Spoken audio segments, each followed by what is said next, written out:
قول الله عز وجل في سورة المرسلات: ألم نجعل الأرض كفاتا أحياء وأمواتا.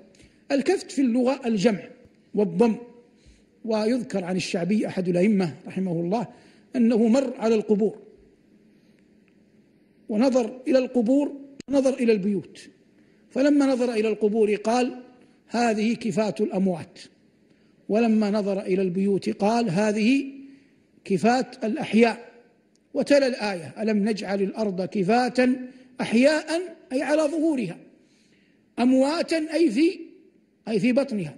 والله عز وجل خلق أبانا آدم من الأرض، من تراب. ربنا يقول: من تراب، ثم هذا التراب مزج بماء فأصبح طينا، ولهذا قال الله أنه خلقنا من طين.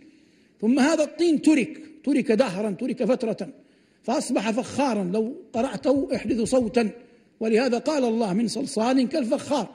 أطوار، مراحل.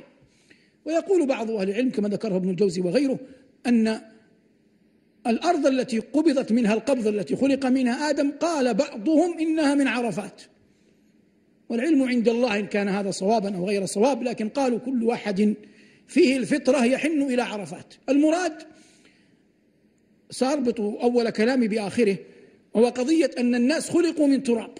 خلقوا من ماذا؟ من تراب. والله يقول هنا: ألم نجعل الأرض كفاتا أحياء وأمواتا. وهذا يدل على وجوب مواراة الميت، ثم أماته فأقبره. دلت الأحاديث عن نبينا صلى الله عليه وسلم عن ما يعرف بضمة القبر. لا بد لكل أحد أن يضمه القبر ضمة لا ينجو منها أحد.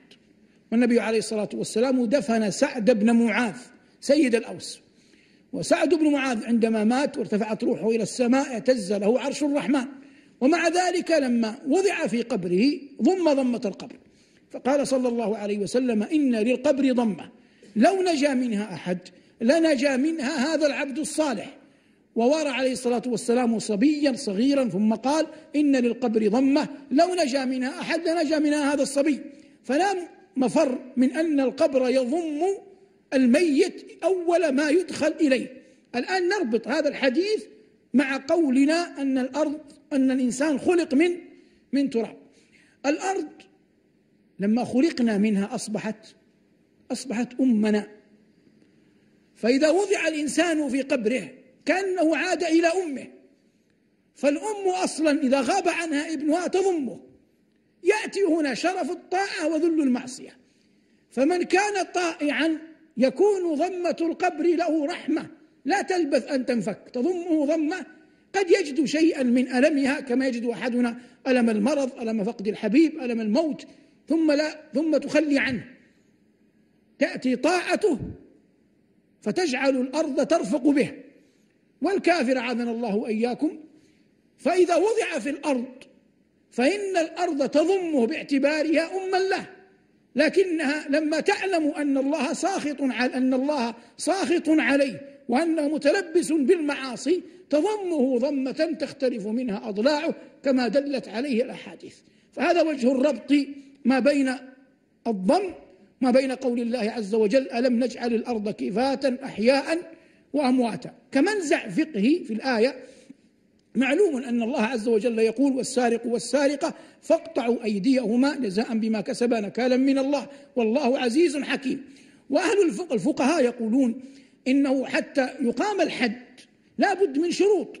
من الشروط أن يكون هذا السارق قد سرق من حرز، يعني لا يأتي لشيء موضوع في الطريق ويسرقه ونقيم عليه الحد، لأن وضعه في الطريق كشفه يعين على سرقته. لا بد أن يكون في حرز لما يشابه مثله، كل شيء له حرز. فقالوا إن قول الله عز وجل: ألم نجعل الأرض كفاتا أحياء وأمواتا، فإن الله جل وعلا جعل الأرض حرزا للميت. فلو جاء ما يعرف بالنباش وكشف القبر وسرق منه كفنا أو شيئا كان ترك أو نسي مع الميت، قال بعض الفقهاء، وإن كان هذا ليس عليه أقوال الفقهاء جميعا، قال: يقطع يده. قلنا: لماذا تقطع يده؟ قال: لأن الأرض حرز للميت، كما أن الصناديق مثلا والخزائن حرز للمال.